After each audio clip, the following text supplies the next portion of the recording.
திருச்சூர்ல ஒருத்தர் பஸ் ஸ்டாண்டில் பிச்சை எடுத்துட்டே இருந்தாராம். 2011 நடந்தது. பிச்சை எடுக்க செய்ய அவர் குருவாயூரப்பனை வேண்டிப்பாராம், இப்படி என்ன பிச்சைக்காரனா வச்சிருக்கைய, நீ மனசு வச்சா நாளைக்கே நான் ஒரு கோடீஸ்வரனா ஆகலாமே, அப்படி கோடீஸ்வரனா ஆயிட்டேன்னு வச்சுக்கோ, உடனே குருவாயூருக்கு வந்து ஒரு குடம் தீர்த்தத்தை நான் துலாபாரமா கொடுக்கிறேன்னு வேண்டிட்டாராம். என்ன ஆச்சரியம், அன்னைக்கு பஸ் ஸ்டாண்ட்ல பிச்சை எடுத்துட்டு இருக்கார் ஒருத்தர். ஓணம் கேரளா பம்பர் 10 கோடி ஒரு லாட்டரி சீட்டை வாங்கினார். சீட்டை வாங்கிட்டு பஸ் கிளம்புற அவசரத்தில் சீட்டை நழுவ விட்டுட்டாராம். இந்த பிச்சைக்காரர் கையில அந்த சீட்டு கிடைச்சுடுத்து, எடுத்து பத்திரமா மடிச்சு வச்சுட்டார். மறுநாள் குழுக்கள் பேப்பர்ல பார்த்தா ஃபர்ஸ்ட் பிரைஸ் இவருக்கு விழுந்தாச்சு. அந்த நம்பர் டேலி எடுத்து, குருவாயூரப்பா என்னடா அனுகிரகம், ஓவர் நைட்ல என்ன கோடீஸ்வரன் ஆகிட்டியே, இவரை ஒத்தரு கவனிக்காதவெல்லாம் பேங்க் மேனேஜர்லாம் கியூல வந்து நிக்கிறா, இங்க டெபாசிட் பண்ணு அங்க டெபாசிட் பண்ணுன்றா, பேப்பர்ல போட்டோ வந்துருது. ஒரே நாள்ல பெருசா பகவான் நினைச்சாருன்னா அந்த பதவியெல்லாம் ஒரு க்ஷணம் தானே, எல்லாத்தையும் கொடுத்துட்டார். உடனே பிரார்த்தனையை மறக்கலையாம். ஒரு பட்டு வேஷ்டியை வாங்கிட்டார், கட்டிண்டார், நேர குருவாயூருக்கு போனார். வரவாள்லாம் இவரை பார்த்து இந்த லாட்டரி பிரைஸ் விழுந்திருக்க இவர்தான் அவ்வளவு மரியாதை, எல்லாம் ஒதுங்கி நிக்கிறா. இவர் போய் அந்த துலாபார தட்டுக்கிட்ட நிக்கச்சே, உள்ள இருக்கிறவங்க கேட்டா என்ன வைக்கணும், என்ன துலாபாரம்னா, இவர் வேண்டிட்டது என்ன, தீர்த்த வேண்டிட்டார். ஆனா இவருக்கு அவமானமா போயிடுதான். நாம பெரிய கோடீஸ்வரன் இத்தனை பேர் சுத்தி நின்று இருக்கா, இதுல போய் தீர்த்தத்தை வையினா என்ன இருக்குன்னு, நீ சர்க்கரையா அடிக்க வையு அப்படின்னாராம். அப்ப இவர் பட்டு வேஷ்டியை உடுத்திட்டு வந்திருக்காரு, இவர் சம்சாரம் கூட வந்திருக்கா குருவாயூருக்கு. அந்த அம்மா ஒரு அழுக்கு 4 முழ வேஷ்டியை கொடுத்தாலாம். இது எதுக்கு அப்படின்னார், இல்ல தராசெல்லாம் அழுக்கா இருக்கு, இந்த பட்டு வேஷ்டியை உடுத்திட்டு, அப்ப புதுசா பட்டு வந்திருக்கோனும், அதனால அப்பதான் அப்படித்தானே சிந்தனை தோணும், இதை உடுத்திக்கோங்க. உடனே அதை உடுத்திட்டு உட்காண்டார். மூட்டை மூட்டையா சர்க்கரையை அடிக்கின்றே இருக்கா. இன்னைக்கெல்லாம் இருந்தா இவர் வெயிட்டும் 62 கிலோ இருக்கும். ஆனா தராசு இறங்கவே இல்லை. குருவாயூர்ல என்ன வழக்கம்னா, ஏதாவது ஒரு துலாபாரம் கொடுக்கச்சே தராசு இறங்கலைன்னா 10 நிமிஷம் பாப்பா, இல்லைன்னா பூஜை பண்ற நம்பூதிரி ஆயிஷ்ணு வந்துருவா, அவர் தான் காரணத்தை கண்டுபிடிக்கணும். உள்ள போய் அவர்கிட்ட சொன்னா தீர்த்தத்தையும் சந்தனத்தையும் எடுத்துன்னு வந்து தராசுல தெளிச்சார்.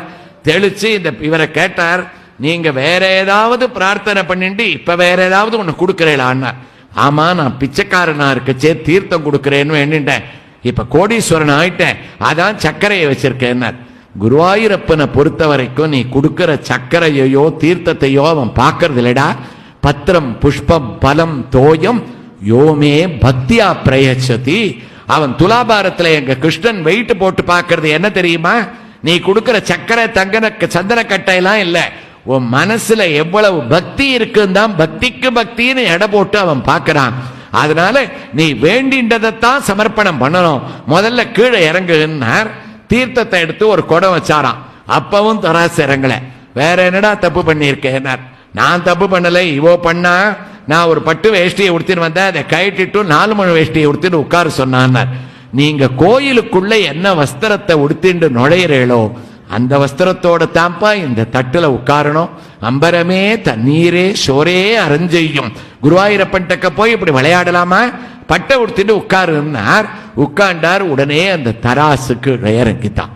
அப்ப அந்த குருவாயூரப்பனுக்கு என்ன பெருமைன்னா, அவனுக்கு நைவேத்தியத்துல திருப்பதியில எப்படி லட்டோ அது போல பால் பாயசம். பால் பாயசத்துக்கு இன்னைக்கும் குருவாயூர்ல சொல்றது உண்டு. அந்த பால் பாயசத்தை தினமுமே குறைஞ்சபட்சம் 5000 லிட்டர் இல்லாம குருவாயூரப்பன் உள்ள ஏத்துக்க மாட்டான், கொட்டிடுவான் கீழே. 5000 லிட்டர் பால் பாயசத்தை வைக்கணும். நம்ம வீட்டுல 5000 லிட்டர் பால் பாயசம் பண்ணணும்னா குறைஞ்சபட்சம் 7 மணி நேரம் 8 மணி நேரம் ஆகும். ஆனா அவனுடைய 5000 லிட்டர் பால் பாயசத்தை 1.25 மணி நேரத்துல குருவாயூரப்பன் தயார் பண்ணி கொடுக்கிறது தான் குருவாயூர் பால் பாயசத்துல ஒரு பெரிய விசேஷம். அது மட்டும் அல்ல, அந்த கட்டை அடுப்புல தான் பால் பாயசம். இன்னைக்கு போட்ட கட்டையை மறுநாள் போடக்கூடாதான். பாதி கட்டை கருப்பா இருந்தா அதை எடுத்துட்டு புது கட்டை தான்.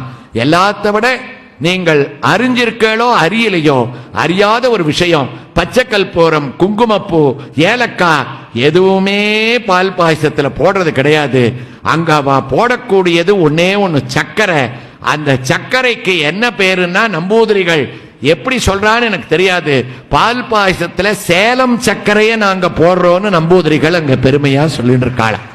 சேலம் சர்க்கரை குருவாயூரப்பனுக்கு அங்க யார் அனுப்புறான்னு எனக்கு தெரியாது. அவர்கள் சொல்றது சேலம் சர்க்கரையை போடுறோன்றா. ஆனா குங்குமப்பூ இல்ல, அதுல ஏலக்காய் இல்ல, பச்சை கற்பூரம் இல்ல, வெறும் சர்க்கரையத்தான் போடுறா, பாலை கொதிக்க வைக்கிறா. சன்னிதானத்துல போயிட்டு வெளியில வந்து நாம ஒரு டம்ளர் வாங்கி சாப்பிட்டோம்னா அதுல குங்குமப்பூ வாசனை வரும், பச்சைக்கல் பூர வாசனை வரும்.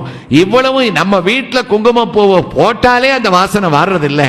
போடாமையே குருவாயூரப்பன் கொடுக்கிறான்னா பால் பாயச நைவேத்தியத்தால பிரசித்தியா அடைஞ்சவனாம். அப்படிப்பட்ட குருவாயூரப்பன் பட்டத்திரைக்கு நாராயணியத்திலையும் 100 நாட்கள் அவருடைய பெருமையை.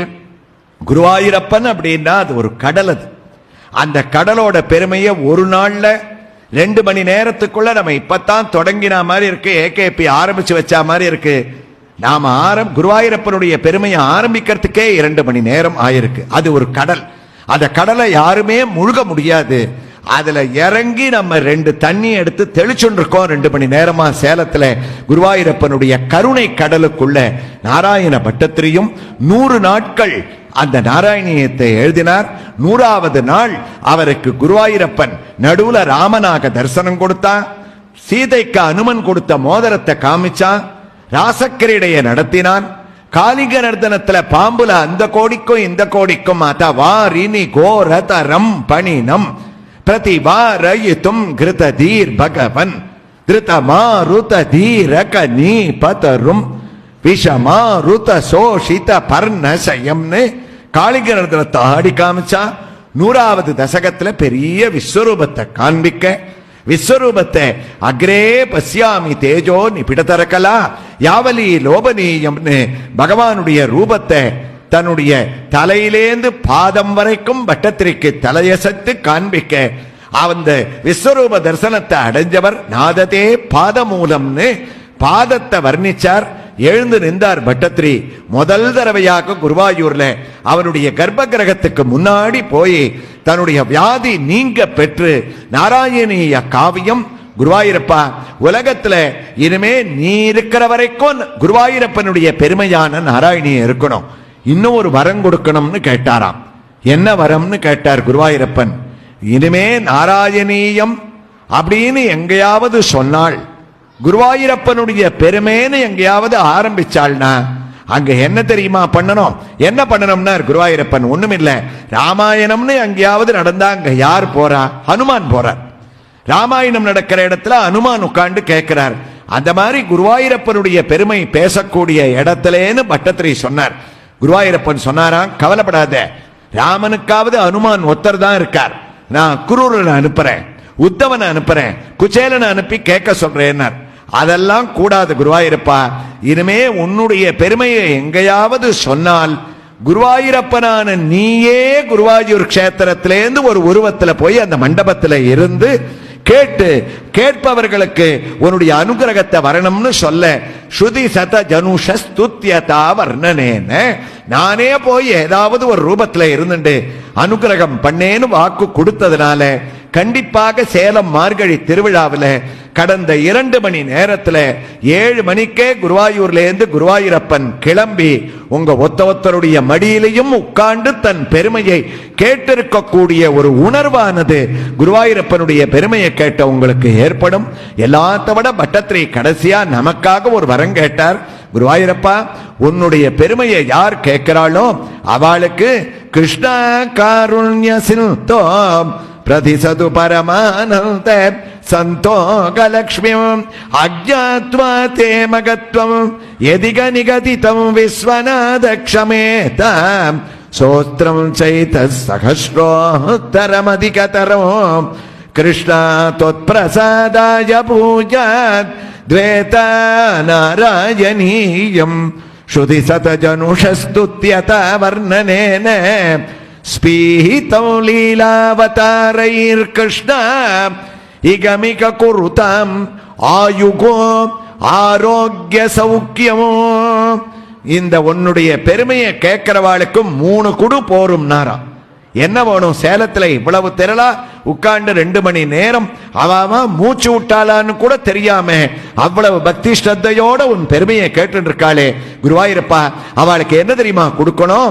சௌக்கியத்தை கொடுனாராம். சௌக்கியமான வாழ்க்கையை கொடு, அதான் வேணும்னார். கொடுத்தேன்னார் குருவாயூரப்பன். சௌக்கியத்தை அடைவார்கள் போருமானார். இல்ல போராது, இன்னும் ஒண்ணு வேணும். என்னது வேணும்னார்? ஆரோக்கிய சௌக்கியம். அவர்களுக்கு அந்த சௌக்கியம் ஆரோக்கியம் கலந்த சௌக்கியமா இருக்கணும்னா. குருவாயூரப்பன் சிரிச்சாராம். சௌக்கியத்துக்கும் ஆரோக்கிய சௌக்கியத்துக்கும் என்ன வித்தியாசம்? ரெண்டும் ஒண்ணுதானே. சௌக்கியமா இருக்கணும் அப்படின்னா எல்லாம் அடங்கி போச்சு. ஏன் நாராயணியத்தை நீட்டின்னு இருக்க? ஆரோக்கிய பட்டத்திரியை ஒத்துக்க மாட்டேன்ட்டார். சௌக்கியம் வேற ஆரோக்கிய சௌக்கியம் வேற என்னாராம். புரியல என்னார் குருவாயூரப்பன். பட்டத்திரி சொன்னார், சௌக்கியம்ன்றது ஒரு வசதியான வாழ்க்கையை நீ ஒரு மனிதனுக்கு அளிப்பது இருக்கே, அதுக்கு சௌக்கியம்னு பெயர்.